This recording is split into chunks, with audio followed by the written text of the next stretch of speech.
معزز ناظرین السلام علیکم۔ آج کا عنوان ہے ظلم فرعون کی ایسی داستان کہ جس پر آہوں اور سسکیوں نے عرش ہلایا تو مدد خداوندی کا آسمان سے نزول ہوا۔ سنیے ظلم فرعون سے پیدائش موسیٰ تک کا سفر۔ اللہ تعالیٰ اپنے بندوں سے بہت محبت کرتا ہے۔ اس بات کا ثبوت انسان کو اپنی زندگی کے ہر موڑ، ہر سعادت اور ہر لمحے سے ملتا ہے۔ یہ سچ ہے کہ موعظے نبیوں کے لیے تھے اور نبیوں کے بعد موعظوں کا سلسلہ ختم ہو گیا، مگر خدا آج بھی اپنے محبوب بندوں کی شکل میں مشکل وقت میں غیبی مدد کرتا ہے۔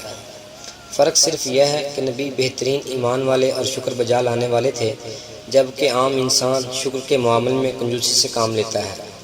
فرعون، جس کا اصل نام مصعب بن ولید بن ریان تھا، ایک ظالم، جابر اور خدائی کا دعویٰ کرنے والا ملعون تھا۔ ایک دفعہ سفر پر نکلا تو راستے میں اس کا سامنا ہامون سے ہوا۔ دونوں کی دوستی ہو گئی اور گہری ہوتی گئی۔ سفر جاری رہا اور وہ دونوں ملک مصر میں پہنچے اور آگے سفر کا ارادہ ترک کر دیا۔ فرعون کے دل میں خدائی کا شوق پیدا ہوا تو اپنے دوست ہامون سے اس بات کا تذکرہ کیا اور پھر اس ہی کے مشورے سے لوگوں کی نظر میں معتبر ہونے کے لیے اس نے لوگوں کی مدد کرنے کی ٹھانی۔ ملک مصر کے بادشاہ سے داروغی مقبرہ کی ملازمت لی۔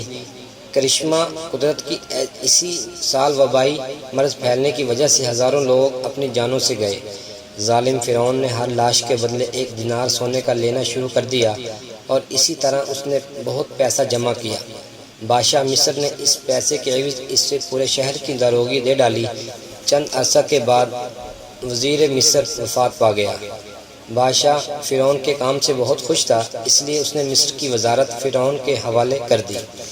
لوگوں کے دل میں جگہ بنانے کے لیے فرعون نے مصر کے تمام لوگوں کا 1 سال کا جزیہ اپنے پیسوں سے ادا کیا۔ مزید یہ کہ اگلے 2 سالوں کا جزیہ معاف بھی کرا دیا۔ لوگ فرعون کو بہت پسند کرنے لگے تھے۔ اس کی عزت بڑھنے لگی، لوگوں کی زبان سے اس کے لیے دعائیں نکلنے لگیں۔ کچھ عرصہ ہی گزرا تھا کہ بادشاہ مصر وفات پا گیا۔ 3 دن کے سوگ کے بعد سب کو نئے بادشاہ کی فکر ستانے لگی۔ تمام لوگ دربار میں اکٹھے ہوئے کیونکہ بادشاہ کی کوئی اولاد نہیں تھی۔ چنانچہ فرعون کی لوگوں کے دل میں بہت عزت اس قدر بڑھ چکی تھی کہ اسے بادشاہ بنانے پر کسی نے بھی اعتراض نہ کیا۔ بادشاہ ملتے ہی فرعون کے تکبر کے شعلے آگ پکڑنے لگے۔ خدائی کی حوث اور لوگوں کے سروں کو اپنے قدموں سے جھکا دینے کی خواہش اتنی بڑھی کہ مذہب یوسف اور یعقوب کو لوگوں کے قلوب سے نکالنے کے لیے فرعون نے ملک مصر میں درس و تدریس کے عمل کو نہ صرف رکوا دیا بلکہ اس کو جاری رکھنے والے کو واجب القتل قرار دیا۔ جان بچانے کے لیے لوگوں نے درس کیا چھوڑا۔ ان کے ہاتھ سے خدائے بزرگ و برتر کی رسی بھی چھوٹ گئی۔ لوگ اپنے مذہب سے بیگانے ہو گئے۔ کسی کو خدا برحق یاد نہ رہا، حق کی جگہ باطل لینے لگا۔ مذہب یوسف و یعقوب کے ماننے والے کم ہونے لگے۔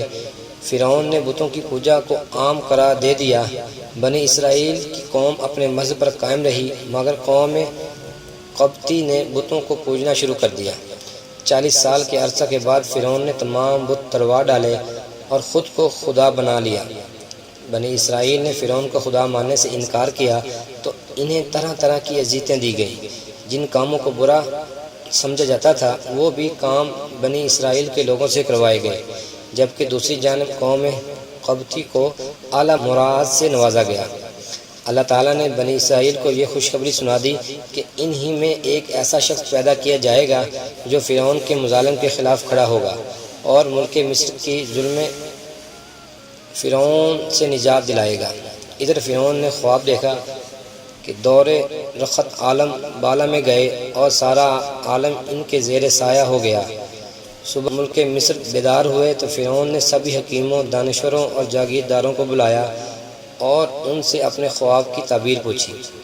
آخر سبھی لوگوں نے متفقہ طور پر فرعون کو اس کے دیکھے گئے خواب کی تعبیر یہ بتائی کہ قوم بنی اسرائیل سے ایک ایسا شخص پیدا ہوگا جو تمہاری حکومت کا خاتمہ کر دے گا، جو تمہاری مملکت میں ایک خدا کا پیغام لائے گا، یہاں تک کہ کل ملک و میراث نعمت اس کے ہاتھ میں ہوگی۔ فرعون نے خواب کی تعبیر سنی تو اسے اپنا تخت و تاج ہاتھ سے نکلتا دکھائی دیا۔ جھوٹے معبود کے پیروکار اکٹھے ہونے لگے۔ خدائی کا دعوے دار خود کو مذاق بننے سے خوف کھاتا تھا۔ ظلم کی چکی نے پھر سے چلنا شروع کیا۔ حکم فرعون لوگوں پر قہر بن کر گرا۔ کتاب وقت کے اوراق ظلم کی ایسی داستان لکھی گئی کہ جسے پڑھ کر پتھر بھی پگھل کر بہہ جائیں۔ ملک مصر میں جہالت نے پر پھیلانے لگے۔ فرعون کے حکم سے بنی اسرائیل کے ہاں پیدا ہونے والا ہر نومولود موت کے گھاٹ اتار دیا جانے لگا۔ لوگوں کی آہیں سسکیاں فرعون کے تخت تک نہ پہنچ پاتی تھیں، مگر ان سسکیوں نے عرش کا دروازہ ضرور کھٹکھٹا دیا۔ حضرت ابو ہریرہ سے روایت ہے کہ نبی پاک صلی اللہ علیہ وسلم نے ارشاد فرمایا، مظلوم کی بد دعا جو ظالم کے حق میں ہو بادلوں کے اوپر اٹھا لی جاتی ہے، آسمانوں کے دروازے اس دعا کے لیے کھول دیے جاتے ہیں اور اللہ تعالیٰ فرماتا ہے میں تیری امداد ضرور کروں گا اگرچہ کچھ تاخیر ہو۔ رحمت خدا بندی جوش میں آئی اور آسمان و زمین نے دیکھا کہ فرعون کے غلام عمران کے گھر اللہ کا نور چمکا جس کا وعدہ اللہ نے بنی اسرائیل سے کیا تھا۔